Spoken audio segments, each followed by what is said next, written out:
Hello everyone, hope you are doing great. আজকে আমরা আরও একটা ইম্পর্টেন্ট স্ট্রাকচার নিয়ে চলে আসছি, যেটা আপনি স্পোকেন অ্যান্ড রাইটিংয়ে ব্যবহার করবেন এবং মোস্ট অফ দ্য স্টুডেন্ট এই জায়গায় ভুল করে। সেটা হচ্ছে সময় লাগে। আপনি ইংরেজিতে সময় লাগে এই কথাগুলোকে কিভাবে বলবেন? অধিকাংশ স্টুডেন্টরা যদি আমি এভাবে জিজ্ঞেস করি যে আপনার বাসায় যেতে কতটুকু সময় লাগে, তাহলে দেখবেন যে আপনি বলতেছেন আই নিড 10 মিনিটস 20 মিনিটস, এইভাবে আমরা ভুল করি। এবার আপনি যদি এভাবে বলেন যে আমার খাবার খেতে 10 মিনিট সময় লাগে, এটা আপনি ইংরেজিতে আগে কিভাবে বলবেন? ভিডিও শেষ করার পরে ডেফিনেটলি কমেন্টে লিখবেন আগে কিভাবে বলতেন আর এখন কি শিখেছেন। চলেন, let's take a looks. Definitely এটা ভেরি ইম্পর্টেন্ট হতে যাচ্ছে, তাই ভিডিও দেখার পরে শেয়ার করে দিবেন, কমেন্ট লাইক করবেন। ইট টেক্স অর্থাৎ সময় লাগে। যখন আমরা সময় লাগে এরকম কথা বলছি, তখন আমরা কি করব? সাবজেক্ট হিসেবে ইট টেক্স ব্যবহার করব। এই ডেফিনেটলি টেক্সটা টেন্স অনুসারে চেঞ্জ হবে। স্টেপ বাই স্টেপ একটু শিখি। কি করব দেখেন, প্রথমে আমরা যখনই দেখবো যে বাংলা বাক্যের শেষে সময় লাগে এরকম কথা বলছে, তখন সেন্টেন্স ইট টেক্স দিয়ে শুরু করব। এই যে ইট দিলে আমরা টেক্স বলছি, এটা প্রেজেন্ট সিম্পলের কারণে। সো এটা যদি টেন্স অনুসারে আসে তাহলে সেটা চেঞ্জ হবে। যেরকম পাস্ট যদি হয় তাহলে ইট টুক, ফিউচার যদি হয় তাহলে ইট উইল টেক, কন্টিনিউয়াস হলে it is taking, past continuous হলে it was taking, future continuous হলে it will be taking, present perfect হলে it has taken, present perfect continuous হলে ইট হ্যাজ বিন টেকিং। এইভাবে আমরা টেন্স অনুসারে change করতে পারবো, নো প্রবলেম। এরপরে আমরা যার সময় লাগে, অর্থাৎ সামওয়ান সামথিং, সময়টা যার লাগছে।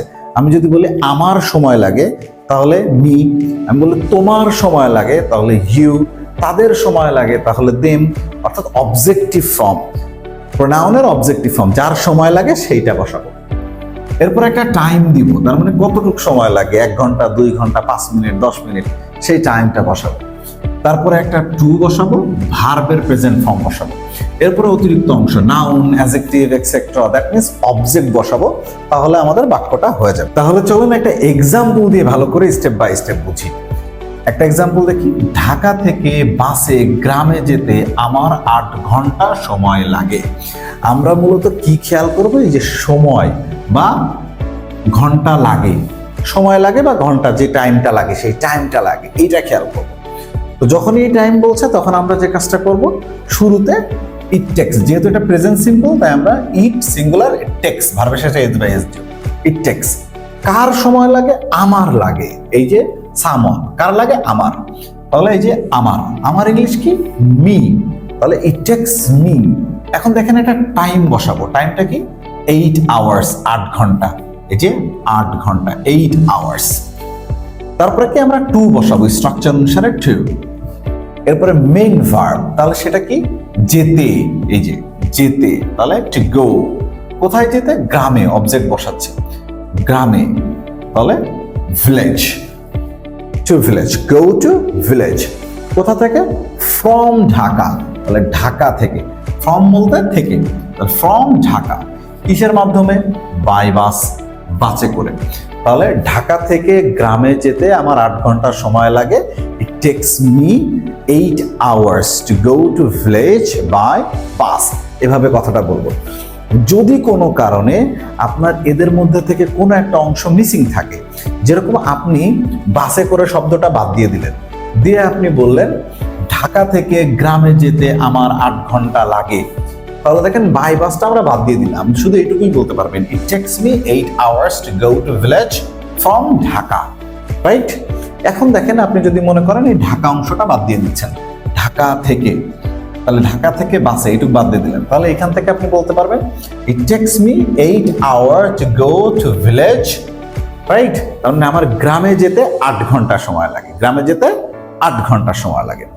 এরপরে যদি এরকমও হয় যে গ্রামেও বাদ দিয়ে দিচ্ছেন, তাহলে আমার যেতে 8 ঘন্টা সময় লাগে, তাহলে সেক্ষেত্রে কি বলবেন?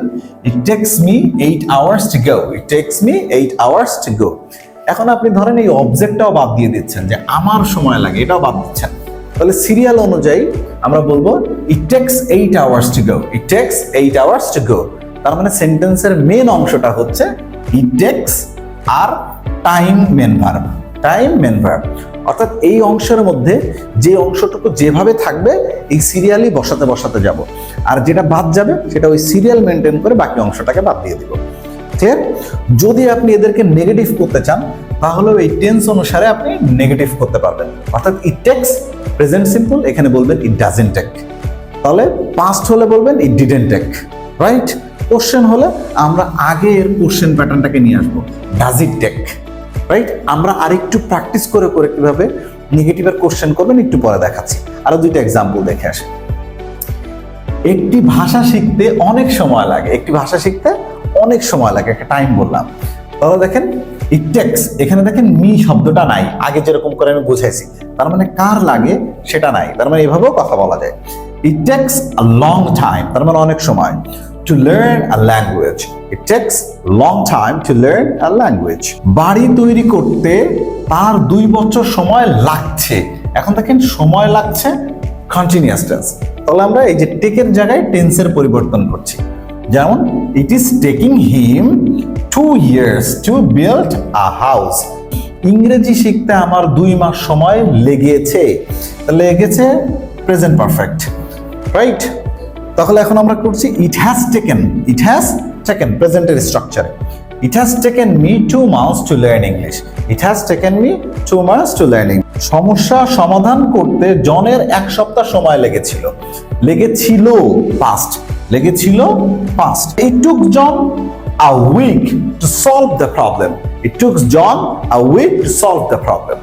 As usual আমরা নেগেটিভ ইন্টারোগেটিভ যেভাবে বলেছি টেন্স অনুসারে, এই টেন্স অনুসারে আমরা নেগেটিভ ইন্টারোগেটিভ করব, কারণ এখানে অক্সিলারি ভার্ব নাই। তাহলে প্রেজেন্টে হলে ডাজ অর ডাজ নট, তাহলে ইট ডাজ নট টেক। যদি পাস্টে হয় তাহলে ইট ডিডন্ট টেক, যদি ফিউচার হয় তাহলে ইট উইল নট টেক বা ওন্ট টেক। প্রেজেন্ট কন্টিনিউয়াস হলে it is not taking, past continuous হলে ইট ওয়াজন্ট টেকিং বা was not taking, future continuous হলে ইট ওন্ট বি টেকিং বা will not be taking, present perfect হলে it has not taken, it has not taken. এইভাবে change করব।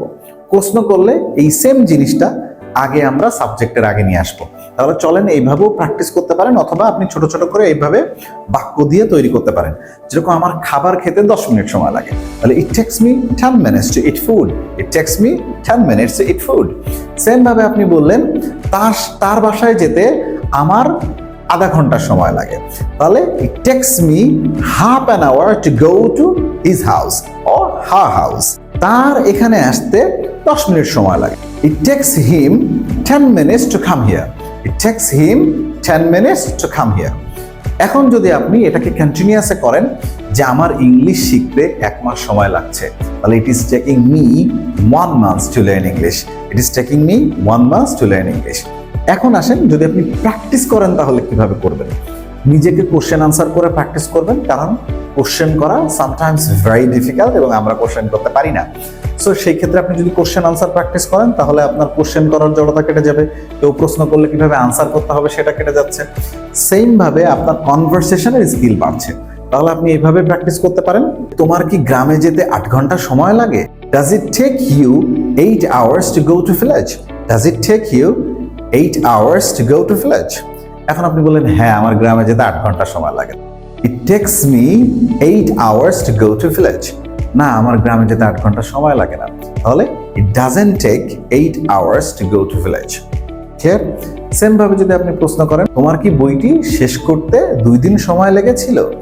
Did it take you 2 weeks to finish the book? হ্যাঁ আমার বইটা শেষ করতে 2 সপ্তাহ সময় লেগেছে, তাহলে yes it took me 2 weeks to finish the book.